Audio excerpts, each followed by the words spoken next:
et l'éducation bien sûr est gratuite. Les bourses yi parce que man bokkuma ci ñuy dagg ay bourses waaw te dinaa si delluwaat parce que danaa leen dañu tële cuune te mënuñu wante dañ ci yokk soxor bon ak iñaan parce que soxor bon ak iñaan de musiba daal ñu ankay xam nga weesuwul nga gis ay xalel man mon père a 80 ans mon père m'a dit il était bénéficiaire de bourse à l'université te musuñu dagg bourse am musul am retard ci bourse mon père a 80 ans il était bénéficiaire de bourse yàgg la waaw kon tey nga ñëw di xañ xale ay bourse mais pendant ce temps yow yaa ngi dem tibb ci keesu état juróomi milliards di ko jox sa ay ndaw jox leen ko dàmpaay parce que ñoom ñoo doon toj di saaga ak di taal loolu dafa bokk ci xeetu soxor yi. Donc pour revenir à l'éducation à la mairie de Dakar nous avons pris les bourses à peu près elles étaient entre 900 millions 1 milliard te Pape Konaré directeur éducation mu ngi may dégg.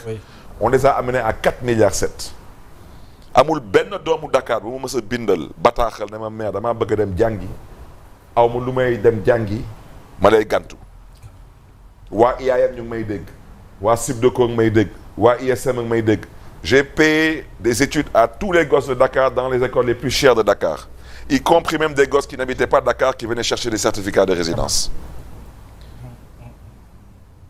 La mairie de Dakar les bourses à l'étranger c'est 1 million d'euros. C'est ça hein? waa Maroc ak may dégg waa France ak may dégg waa Canada ak may dégg su ngeen jëlee lu mel ni la santé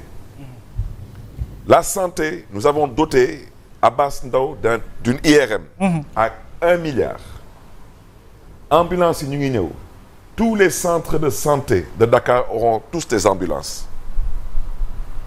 ci santé bi nous avons pris les prises en charge médicales qui tournaient à peu près autour de 1 milliard 100. Je les ai amenés jusqu'à à peu près 5 milliards.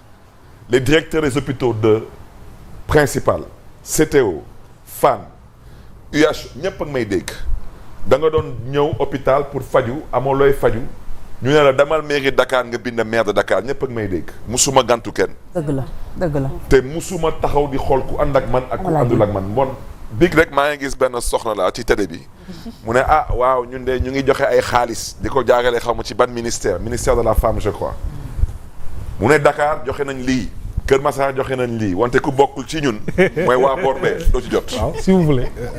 loolu du njiit du réew mais dans la santé la fierté que nous avons c'est d'avoir construit le plus grand centre de dialyse du Sénégal. Oui. Avec 120 branchements par jour. Du lundi au samedi ngeen def 120 fois 6. te ville de Dakar moom moo ko. ville de Dakar moo ko tabax. quand même. Un maire n'a jamais construit dans ce pays un lycée scientifique. Un maire n'a jamais construit dans ce pays un centre de dialyse. Il n'y a aucun centre de dialyse, y compris construit par l'État central, qui est plus grand que le centre de dialyse de Liberté 6 Khalifa Ababacar Sall.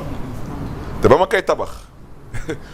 maa ngi fàttaliku damaa woo suma administration ma leen damaa bëgg a tabax benn centre de dialyse parce que dañu ma ne dañu tëjoon centre de dialyse bu Dantec. waaw.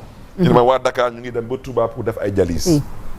ma leen bon ma ne damaa bëgg a centre de dialyse ñu ne ma de maire loolu de xalaat bu rafet la wante mën na leen ne centre de dialyse bi kenn du fay dërëm. ñu ne ma loolu mënul nekk. gratuité. ma ne loolu lu tax loolu mënul nekk ñu ne ma dialyse branchement bu nekk 65 000 francs la. donc loolu mairie de Dakar du ko mën a absorber du ko mën a supporter ma ne leen njiit gis-gis la man dama am gis-gis yéen ay fonctionnaire ngeen lu ma leen wax dina nekk su mun leen nekk je serai obligé de me séparer de vous indi ñeneen. waaw. di am xel ñaar nu muy demee man leen indi leen ma budget bi ngeen teg budget bi ma woon leen léegi nu muy demee. man na leen di ngeen ma wax ñetti poste budgétaire fu ville de Dakar di gën a consommer xaalis ñu tegal ma pavage ak tali yi tegal ma éclairage public tegal ma bourse yi tegal ma prise en charge médicale yi man leen prise en charge médicale yi du ma ko laal parce que nit ñi il faut que ñu faju man na leen bourse yi du ma ko laal parce que xale yi il faut que ñu leen jàngi man na leen tali yi ak pavage yi du ma ko laal parce que foog ñu tabax Dakar wante éclairage public bi laa bëgg ngeen won ma ko indi leen ko. Mairie de Dakar da doon def ay marché clientèle. marché clientèle mooy des marchés sur 3 ans. 3 ans yi mairie de Dakar éclairage public day def 15 milliards. donc at bu nekk 5 milliards. mën na leen mais yéen yéen at bu nekk da ngeen di changer ampoule yëpp at bu nekk da ngeen di changer poteau yëpp at bu nekk ñu ne ma noonu du at bu nekk man leen kon nag at bi nii su ngeen dugalee 5 milliards at bu ci tegu 5 milliards yooyu noonu na mën a wàññeeku ñu xoolante seen biir ñu ne waa wax nga dëgg man at bu ci toppaat mën na wàññeekuwaat ñu ne wax nga dëgg ma ne nag loolu ngeen di jël dugal ko ci centre de dialyse ah waaw. parce que nit da ngay am gis-gis. oui vision.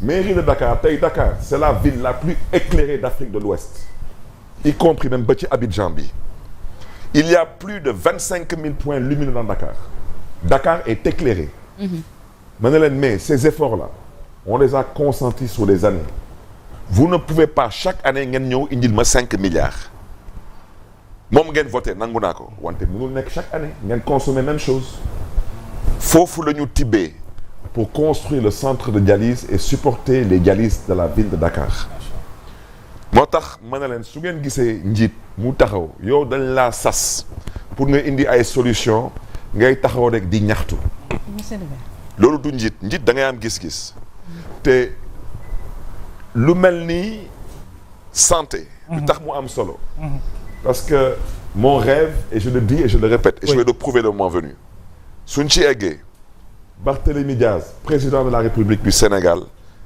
jàng bi ak lii di wér gu yaram kenn du fay dërëm biir Sénégal parce que loolu ça existe en France en France képp kuy doomu France bés bu ngay juddu ba bés bu ngay génn àdduna doo fay dërëm pour faju même soo nekkee France te amoo fa këyit nga feebar da ngay faju boo ko defee di nga fi yàgg doo fi gaaw a jóge de fii réew mi ñëpp a feebar. képp kuy doomu France bés booy juddu ba bés bu ngay génn université. quand même doo fay dërëm pour wuti xam-xam.